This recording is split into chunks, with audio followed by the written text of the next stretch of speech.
Innal hamdalillah nahmaduhu wa nasta'inuhu wa nastaghfiruh wa na'udzu billahi minasy syururi anfusina min sayyiati a'malina. Asyhadu an la ilaha illallah wahdahu la syarikalah wa asyhadu anna Muhammadan abduhu wa rasuluhu alladzi la nabiyya wa la rasula ba'dah walladzi alaihi shallallahu wassalam amma ba'd. Masih tentang keutamaan sahabat-sahabat Abdullah.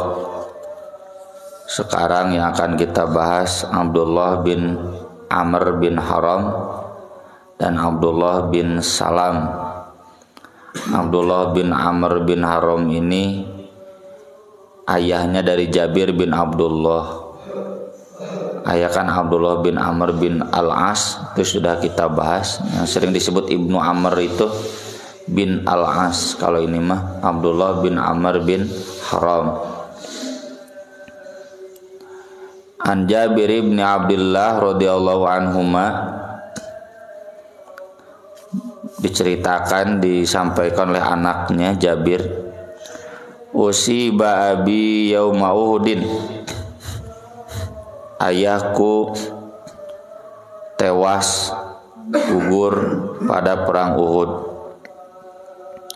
Faja'altu akshifu thawba an wajhihi, saya menyingkap kain dari wajahnya. Kan kalau sudah meninggal dunia ditutupkan, itu sunnah yang Nabi ajarkan. Kalau matanya terbelalak ditutup matanya, lalu ditutup pakai kain, disingkap wajahnya. Wa abki, dan aku pun menangis. Dalam riwayat lainnya disebutkan mujdi'an teh sudah hilang hidung dan telinganya, jadi mutilasi, pasti cerik itu mual teh cerik. Jangankan dimutilasi, dibunuh, kecelakaan pun kalau kemudian tidak utuh pasti menangis. Wa ja'alu yanhaunani, para sahabat melarangku, karena memang menangisi mayit yang meninggal itu hanya akan menjadi siksa buat mayit. Wa Rasulullah sallallahu alaihi wasallam la yanhani, tapi Rasulullah sallallahu alaihi wasallam tidak melarangku. Qala wa ja'alat Fatimatu bintu Amrin tabki, Fatimah binti Amr juga menangisinya, adiknya, berarti bibinya Jabir. Faqala Rasulullah sallallahu alaihi wasallam, Rasulullah sallallahu alaihi wasallam bersabda, tabki aw la tabki, kamu mau menangisinya atau tidak menangisinya. Fama zalatil malaikah tudilluhu bi ajnihatiha hatta rafa'tumu, malaikat terus menerus mengerubunginya dengan sayap-sayapnya, tutupan malaikat tiuhan, hingga kalian mengangkatnya, maksudnya menguburkannya. Ini mirip-mirip dengan hadis sahabat Sa'ad bin Mu'adz ya, yang ketika diangkat oleh sahabat, nah cenah hampang, padahal posturnya besar. Kata Nabi, karena malaikat yang mengangkatnya jadi hampang. Tapi tong jadi dalil diangkat berat ente ka surganya, pasti disiksa neraka tidak juga. Itu mah keutamaan saja. Tapi ini tidak jadi dalil boleh menangisi mayit. Sudah pernah kita bahas ya, teing tahun numana lah tayangan we, bahwa menangisi mayit itu ada batas boleh, ada batas tidak boleh.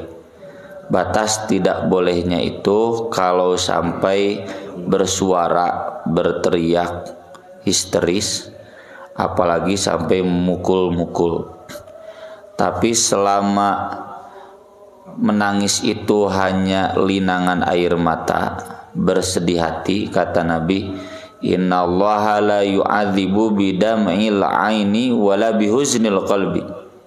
Allah tidak akan menyiksa akibat linangan air mata dan sedih hati. Tentu Jabir bin Abdullah yang di sini tidak dilarang oleh Nabi karena menangisnya dalam batas toleransi.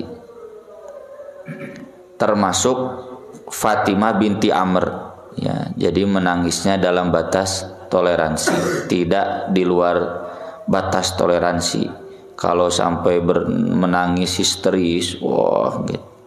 Itulah mengapa Nabi SAW melarang ibu-ibu ke kuburan. Nah lah nunggu-nunggu ge nu teh jebleh, cara bleh.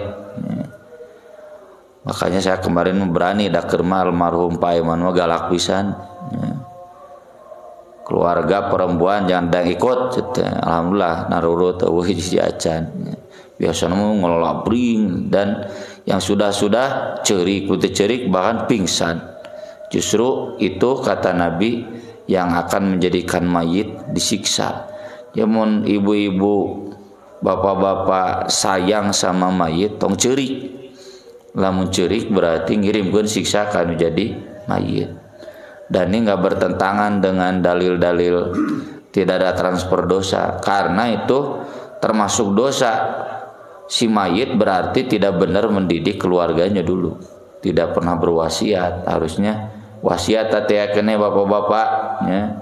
Ibu gitu mun bapak mau tong cerik, ya. Lagi si ibu teh moal dek kawin deui. Bapak maot macam atoh we dek kawin deui cenah. Dan Imam An-Nawawi pun mencatat demikian. Kalaupun ini Nabi kamu menangis atau tidak menangis itu hanya tasliyah, ya. Tasliyah itu penenang, bahwa hakikatnya malaikat menghubungi. Jadi meskipun cacat dimutilasi, tetap status Abdullah ayahnya Jabir itu mulia di hadapan Allah, bahkan dijaga oleh malaikat sampai dikuburkan. Ini menjadi dalil, ya, ayat-ayat Quran yang banyak menjelaskan wala taqulu liman yuqtalu fi sabilillah amwat. Kita jangan menilai orang-orang yang meninggal di jalan Allah itu meninggal, bal ahya, justru hidup. Kan meninggal madzaiqatul maut, ngasaan juga ngasaan kopi. Sebentar maut itu dicabut nyawa, udah. Sesudah itu hidup.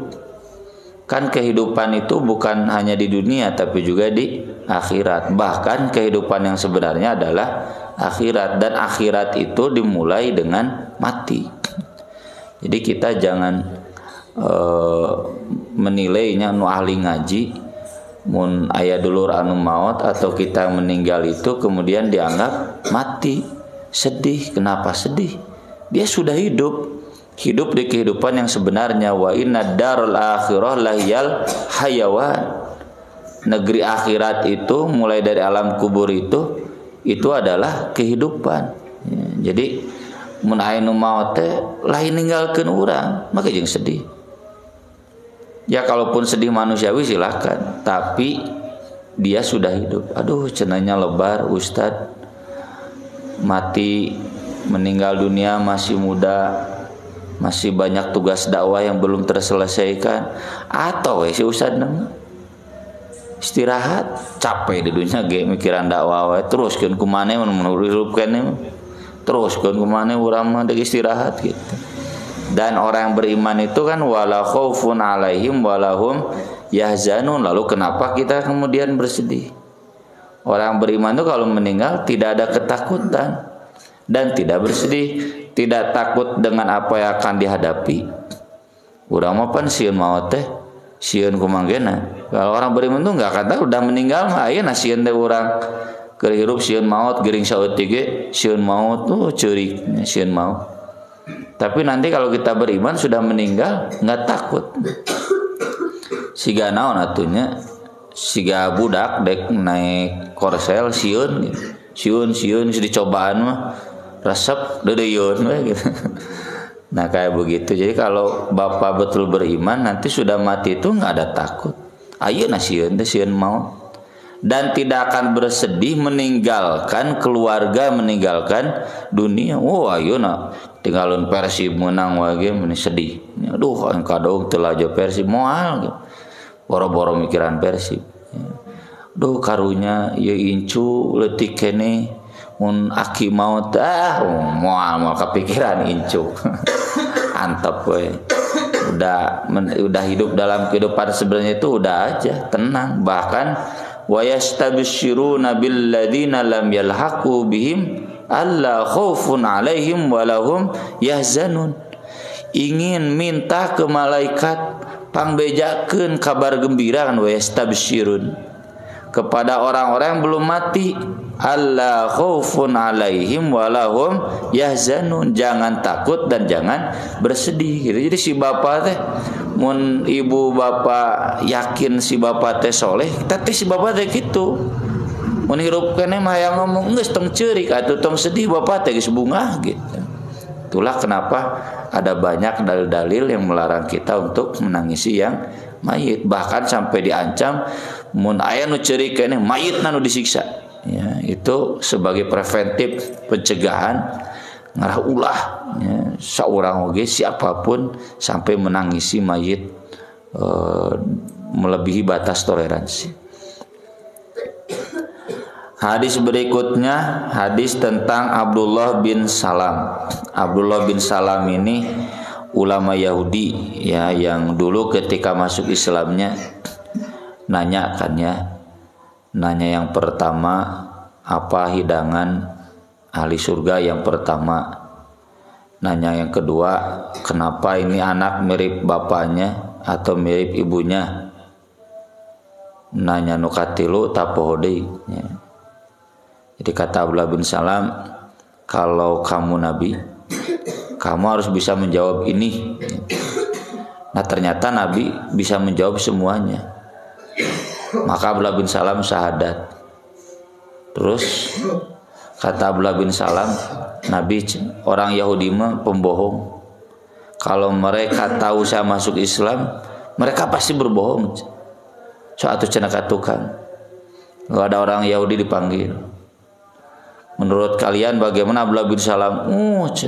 Khairuna wa ibnu akhyarina. Orang yang terbaik, pangsolehna, katurunan jalmi soleh cenah gitu. Wah muji we gitu. Bagaimana kalau dia syahadat masuk Islam? Wah mustahil cenah gitu. Terus keluar Abdullah bin Salam dan mengucapkan syahadat. Oh, Abdullah Salam bin ieu lain nu ieu cenah. Dasar gede wadul Yahudi. Ya Abdullah bin Salam ini ulama Yahudi, ulama besar Yahudi di Madinah dan masuk Islam ketika pertama kali Nabi datang ke Madinah dengan pertanyaan tadi, karena nggak mungkin ada yang tahu kecuali Nabi. Dan Nabi pun menjawab, hidangan pertama ahli surga adalah jantung ikan paus. Bapak pernah dari lauk paus, jantungna koma hese. Nikmat tuh teh, bisa terpercaya kewe tean lauk paus di laut. Jantungnya itu nikmat. Yang kedua, kenapa ini mirip bapaknya mirip ibunya? Tergantung airnya dominan dari bapak dari ibu, yaitu kalau dominan dari bapak mirip bapak, kalau dominan dari ibu mirip ibu. Mata kadang ayah budak awewe mirip ka bapana, budak lalaki mirip ka ibuna. Dan itu yang tahu ilmu begitu hanya wahyu. Hadisnya dari Amir bin Sa'ad, saya mendengar ayahku Sa'ad bin Abi Waqqas berkata, "Ma sami'tu Rasulullah sallallahu alaihi wasallam yaqul li hayyin yamshi." Saya tidak pernah mendengar Rasulullah sallallahu alaihi wasallam bersabda kepada orang yang masih hidup dan berjalan, "Innahu fil jannah," bahwa dia akan masuk surga, "illa li Abdullah bin Salam," kecuali kepada Abdullah bin Salam. Mungkin ini maknanya tawadu, mungkin maknanya benar bahwa memang sepengetahuan Sa'ad bin Abi Waqqas hanya Abdullah bin Salam. Tapi bukan berarti tidak ada yang lain, kan jelas sahabat-sahabat lain sudah dibahas dulu. Abu Bakar, Umar, Nabi menyebutkan sendiri mereka akan masuk surga, termasuk tadi nudiluhur Abdullah bin Amr. Kalau udah dikerubungi malaikat berarti pi surga. Kemungkinan yang kedua adalah tawadu. Sa'ad bin Abi Waqqas sendiri termasuk yang Nabi sebutkan dalam khutbahnya yang terkenal, 10 sahabat akan masuk Islam, di antaranya Sa'd bin Abi Waqqas fil jannah, akan masuk surga. Jadi ini tidak membatasi. Hadis berikutnya dari Khurasah bin Al-Hur, ini seorang tabi'in. Kuntu jalisan fi halqati fi masjidin Madinah. Saya duduk di halaqah di Masjid Al-Madinah. Jadi dari dulu masjid itu ada halaqah. Halaqah itu lingkaran kayak begini, lingkaran kajian. Sampai sekarang juga begitu. Jadi mun beres sholat subuh itu ada lingkaran-lingkaran. Quran, aya barudak unggul, aya bapak-bapak unggul, aya pemuda-pemuda unggul. Halaqah di umroh yang mana lah saya pernah video. Ya. Halaqah. Jadi langsung banyak tuh di tiap sudut seletoran ngaji Quran. Halaqah. Ada juga halaqah keilmuan, ya kayak Ustadz Piranda kan dulu itu digaji ku pemerintah Saudi buat halaqah khusus orang Indonesia. Ya. Tapi Ustadz Piranda kemudian sekarang pulang. Ya. Ada gantinya Ustadz siapa? Tapi saya belum pernah menemukan selama umroh beberapa kali kemarin. Ada orang Arab bungkul. Ya. Jadi orang Indonesia pun ayah menayang ngaji Indonesia ayah ustadznya. Itu halaqah itu ada. Pakai mic, tapi micnya mic di dalam, mic sound kecil lah. Ya, tanuki ya kedengaran searea. Saya sendiri itu adanya bada asar, bada subuh, tidak ikut yang bada asar karena kahiji ngebahas hadis-hadis yang ini yang sudah biasa dikaji di kita. Jadi kajian hadis urang dah taubatnya sarua jeung Masjid Nabawi. Yang kedua karena saya fokusnya di menelaah ya, di asar sampai maghrib itu saya juga baca-baca kitab ya. Dan nama kitab saya di nape. Qala wa fiya syekhun hasanul hay'ah. Nah, di tengah-tengah halaqah itu ada seorang kakek-kakek yang bagus penampilannya, gagah, merenya berwibawa. Wa huwa Abdullah bin Salam. Beliau adalah Abdullah bin Salam. Fa ja'ala yuhadithum haditsan hasanan. Beliau menceritakan satu hadis yang bagus, mengajarkan satu hadis. Falamma qoma, ketika beliau beranjak berdiri sudah selesai, qalal qaum, jamaahnya berkata, man sarrahu an yanzuru ila rajulin min ahlil jannah falyanzur ila hada. Siapa yang ingin melihat lelaki calon penghuni surga, lihat aja Abdullah bin Salam. Dari mulai keluar rumah sampai pulang ke rumahnya harus di surga. Akhlaknya, tutur katanya, semuanya, sikapnya. Qultu, lalu kata Khurasah, wallahi la atba'annahu, demi Allah saya akan mengikutinya. Fa'alamanna makana baiti, agar aku tahu di mana rumahnya. Fatabi'tu, lalu aku mengikutinya di kejauhan. Fantolaqa, beliau pun pergi hatta kadaan yakhruja minal Madinah, hingga hampir keluar dari Madinah, maksudnya di perbatasan Madinah. Tsumma dakhala manzilahu, lalu beliau masuk ke rumahnya. Jadi rumahnya di perbatasan Madinah, mun ayeuna malah di Ciberem gitu, di batas kota. Qala fastadantu alaihi fa'adzina li, saya kemudian minta izin masuk. Assalamualaikum, boleh saya masuk? Lalu dia pun mengizinkanku masuk.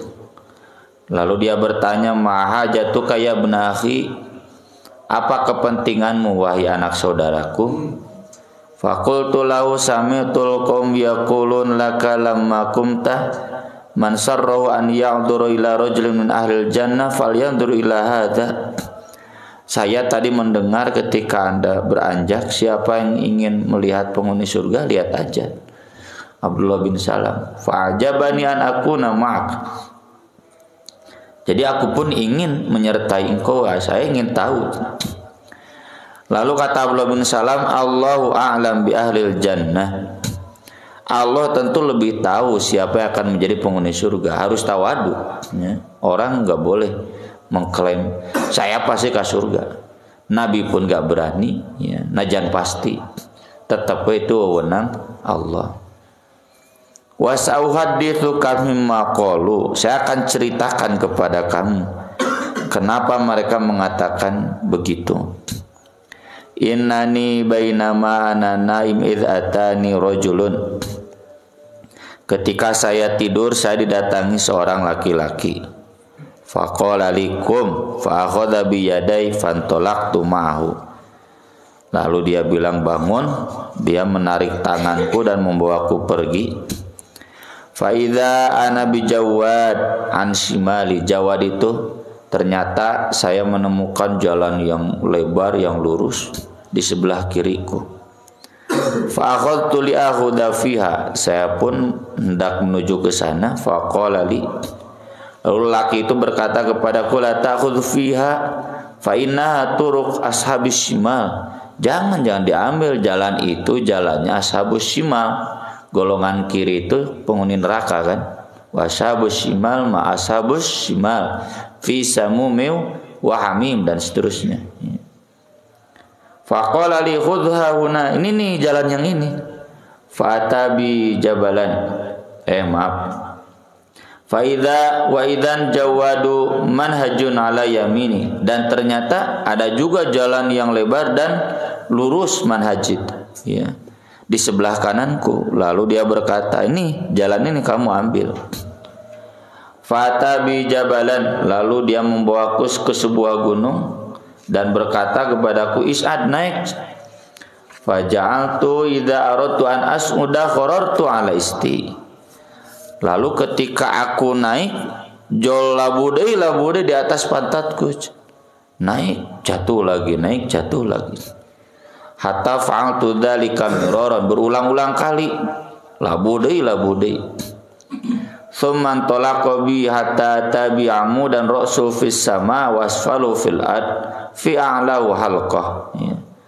Lalu dia membawaku ke sebuah tiang yang puncaknya itu ada di langit. Tukat tingali, bawahnya ada di bumi. Nah di atasnya itu ada halqah, ada tali. Siga panjat pinang merenya, panjat pinang mau talian, ayat tali itu. Faqala li is'ad fawqa hadza, naik kamu ke sana, cintai pakai tali. Qultu wa kaifa as'adu hadza wa rasul fis sama. Wah, bagaimana naik itu cenah di langit itu. Kaburu capek. Fa akhadha bi yadai fazajalabi. Dia menarik tanganku, fazajalabi, lalu dilemparkan aku. Kitukeun da dialungkeun ka luhur. Fa idzan ana muta'alliqun bil halqah. Lalu ternyata saya saat itu bergelantungan pakai tali itu. Summa darabal amud. Kemudian tiang itu dipukul, fa kharra, turun, ya. Wa baqaitu muta'alliqan bil halqah hatta asbahtu. Dan saya terus bergantung di tali tiang itu sampai subuh, nepikeun ka hudang subuh teh. Terakhir ngimpi teh kitu. Dan sebagaimana pernah diceritakan, mimpi sahabat itu bisa jadi wahyu, ya, bukan wahyu, ilham. Dan bisa ditakbirkan. Yang berhak menakbirkannya adalah Nabi. Fa'ataitun Nabi sallallahu alaihi wasallam faqasastuha alaihi. Saya datang ke Nabi lalu menceritakannya. Faqala, kata beliau, Amma turuqul lati ra'aita an yasarik fahiya turuqu ashabis shimal. Jalan yang di sebelah kiri kamu itu jalan golongan kiri, calon penghuni neraka. Abdullah bin Salam yang mau ke sana diseret, berarti Abdullah bin Salam mau ke neraka. Meskipun tadinya mau ke sana pan Yahudi, tapi kan masuk Islam. Wa maturuq allati ra'aita an yaminik, jalan yang kau lihat di sebelah kanan, fahiya turuq ashabil yamin, maka itu jalan ashabul yamin, fi sidrim makhdud wa dhillim mamdud, surga lah maksudnya. Dan kemudian Abdullah bin Salam mengambil jalan itu, berarti itu penegasan dari Nabi bahwa itu adalah isyarat Abdullah bin Salam akan masuk surga. Aduh cenah sieuna ngimpi kieu urang nyokot nu kenca. Nya sing loba istighfar we. Dan nabina untung geus teu aya. Mun nabi aya kana meureun cenah pinaraka. Takbir mimpi itu ya sekali lagi hanya wewenang Nabi karena wilayah gaib. Orang mah tidak bisa memastikan, kalau menduga-duga mah boleh, tapi tetap saja tidak kemudian menjadi keyakinan. Menjadi keyakinan mah Quran jeung sunnah we. Jangan kita terjebak dengan mimpi. Wa amal jabal, adapun gunung, fahuwa manzilus syuhada walan tanalahu, itu teh tempatnya para syuhada dan kamu tidak akan mencapainya. Berarti maksudnya Abdullah bin Salam tidak akan mati di medan perang. Palingan cenah naik labuh deui. Wa amal amud, adapun tiang itu fa'amudul Islam, nah itu teh tiang Islam, simbol tina Islam. Wa amal urwah, talinya fahiya urwatul Islam, itu tali Islam. Walan tazala mutamassikan biha hatta tamut, kalau kamu bermimpi terus bergelantungan di tali itu jadi dalil kamu akan terus dalam keadaan Islam sampai meninggal dunia.